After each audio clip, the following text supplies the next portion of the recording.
Hey guys, match 5. Okay, we're gonna go ahead and keep this. It is a control hand, pure control, nothing else. Our options here are ditch Treetop Village or ditch a fetch. We're probably dishing a Treetop Village. Um, yeah, let's do this. Let's see if we lock a player out of a game on turn 1.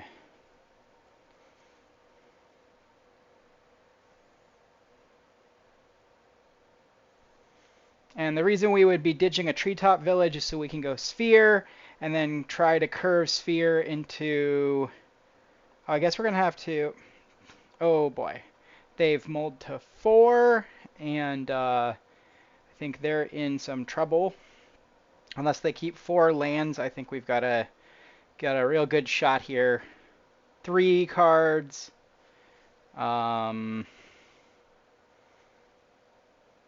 Okay. Well, maybe they're some sort of all-in combo deck. Uh, I believe that's not the case, though. I think this is just a very rough start for them, and we are going to go ahead and steal game 1 off a turn 1 sphere. So next turn we'll go ahead and play Treetop Village, and then the next turn we'll blow up a land.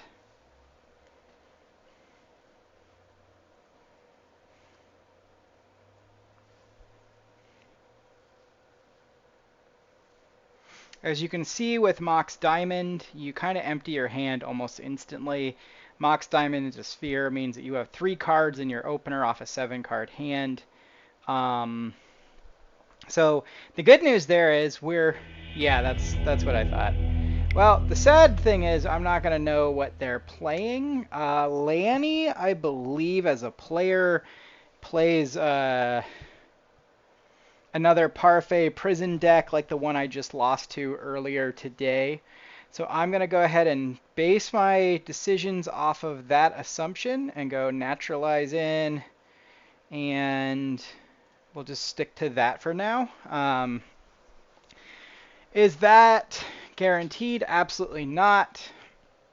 However, that's the best of my recollection. I'm not going to go ahead and, look the guy up for this, but I think Lanny tends to be either The Rock or Parfait.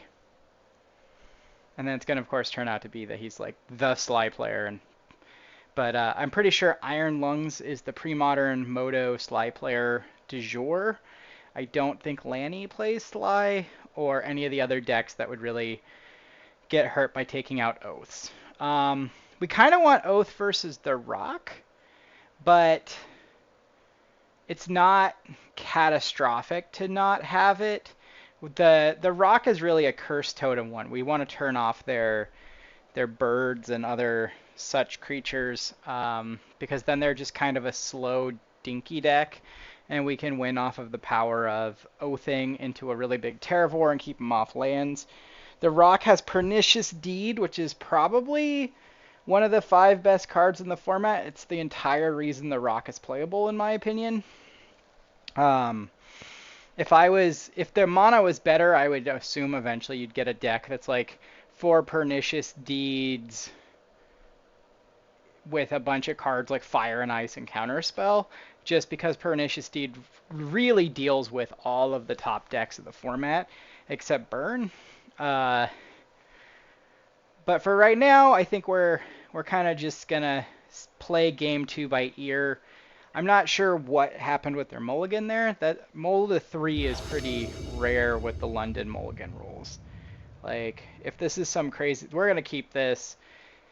It's turn 2 Wintergrasp, Thermokarst, etc. It's not as good as a turn 1 Mox Diamond. Oh, they are UW Standstill. No. If it's Portent, it's not Standstill. This is Replenish then. So what we want is to wasteland them as often as we can. We're probably going to go... Yeah, so we'll go ahead and yield to their Portents forever. Windswept Heath, crack Windswept Heath, forest, exploration, and we're just going to go ahead and wasteland them, especially now that we have two additional land drops. I'm pretty comfortable with that, because that means that we have the land for Thermokarst or Rishid Import, depending on what they play. Okay. Oh, and it is not even Replenish, it is Dreadnought. Okay. Well, then, yeah, there wasn't... I could hope for a really quick naturalize. We're going to just nuke their land. And, really hope we draw into exactly the card we need. We have 4 in the deck right now, but I think chances are is we just lose. Dreadnought is not what I was expecting. They have no land drop or any mana. So I think if I draw a naturalize, I just win. Maybe they're holding their land. That would make sense. Except that they can't...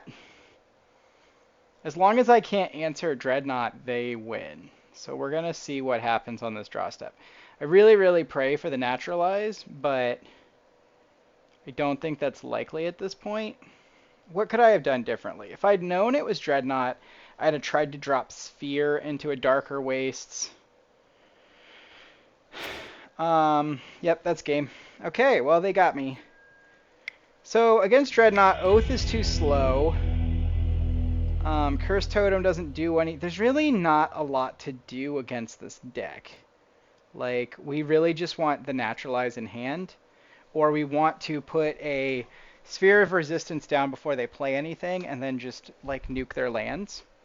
So, we're going to hope for the best on this, but this is one of my worst matchups.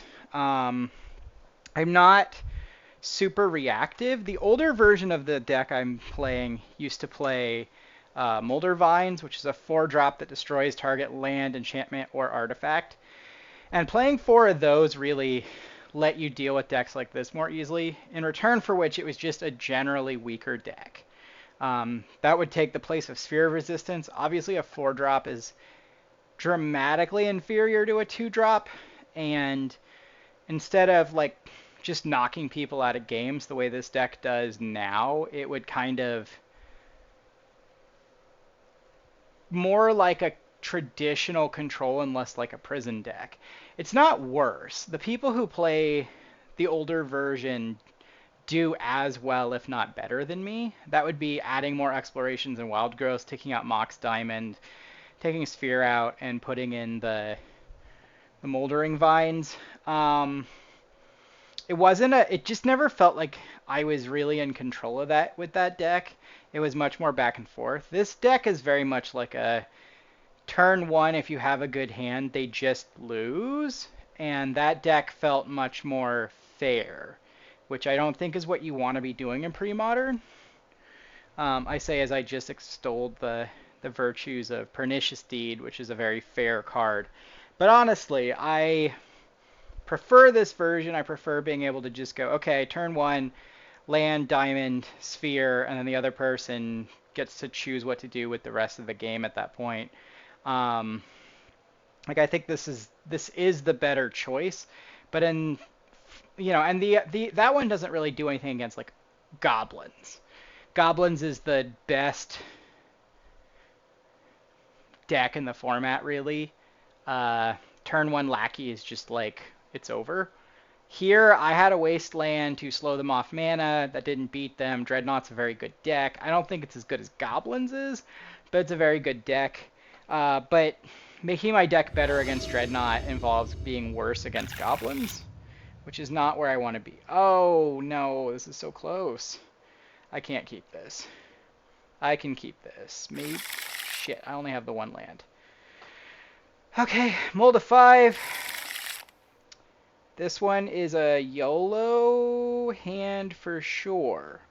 So we're going to go ahead and ditch Winter's Grasp and a Mishra's Factory.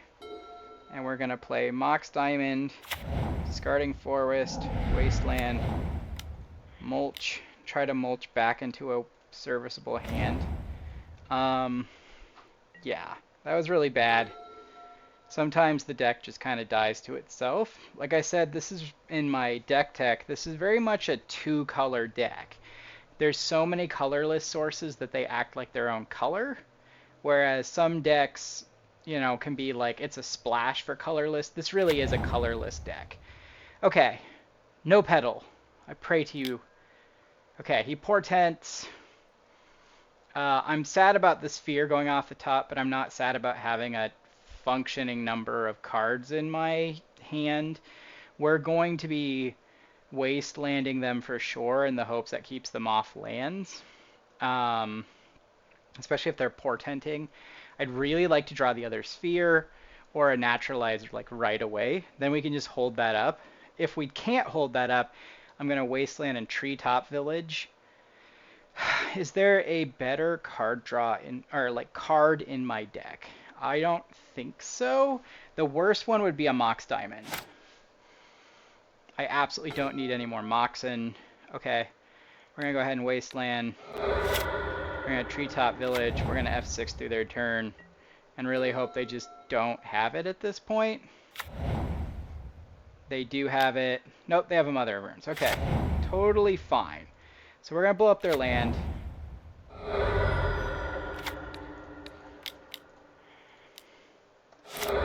And just, this is going to be the rest of the game, is me just praying for top decks. I'd really like a Sylvan Library, if my deck's listening, or a Sphere of Resistance.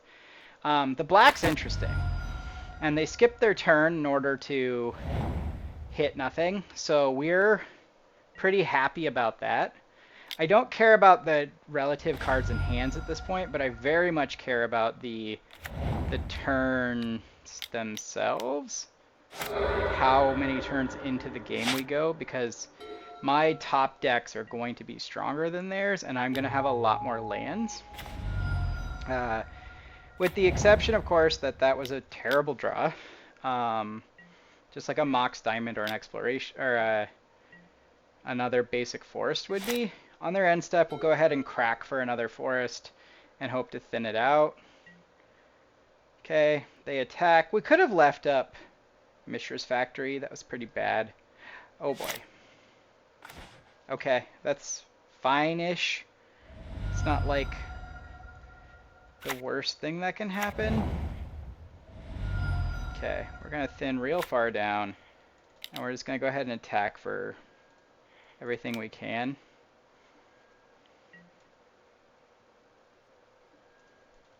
So they can block one of this and take 4.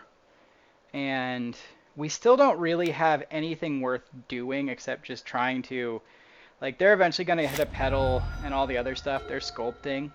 Like, we're not in the driver's seat here because I don't have a sphere in place. So I'm praying to God for a Sphere of Resistance or a Terravore, anything to speed up the... There's a Naturalize. That is godsend here. We're just going to go ahead and leave that up. For the rest of the game and just kind of punch in for 2. I suppose for mana purposes I could attack with Mishra's Factory instead of Treetop Village, and he can't block that either. Because it's colorless and Mother of Urns can't protect from colorless. But I'm not sure that matters. Let's see what we get. Phyrexian Negators are interesting. There's a second Naturalize. So now we are definitely in full Mishra's Factory mode, which lets us leave up double Naturalize, and they can't block. So we're just going to try and, when in doubt, smack them with a very small man land over and over again. Okay, there's a land. Now we're hoping for Wasteland off the top so we can leave up our whole thing. They can play a Petal and then go for the combo now.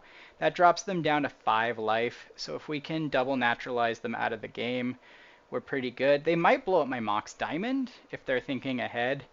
But what are the chances I have 2 naturalize, right? So if they duress me, they can drop me down to 1 naturalize. But I'm pretty openly like, hey, this is my hand with 2 naturalizes in it. What do you want to do about that? Which is the right place to be. So we say, good games. I got lucky. And thanks for watching. Appreciate you all. Have a great day.